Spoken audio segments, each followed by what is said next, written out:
Ces gens étendus sur le sol sont des pilleurs arrêtés par les forces de l'ordre après avoir dévalisé des magasins à Caracas.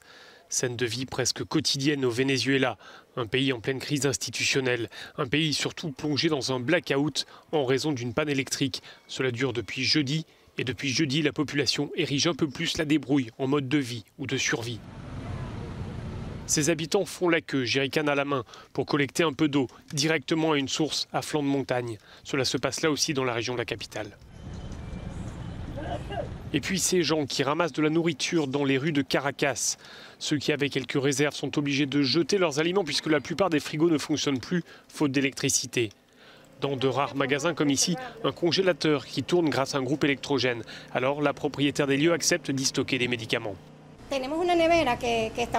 D'ordinaire, dit-elle, je ne mets ici que des aliments. Mais il y a beaucoup de gens qui ont besoin de garder des médicaments au frais. C'est le cas notamment pour l'insuline. La situation est particulièrement sensible dans les hôpitaux. Le personnel, faute de moyens, manifeste sa colère. Une colère qui se diffuse et qui s'exprime. On proteste, dit ce jeune homme, parce que c'est pas juste ce qui se passe.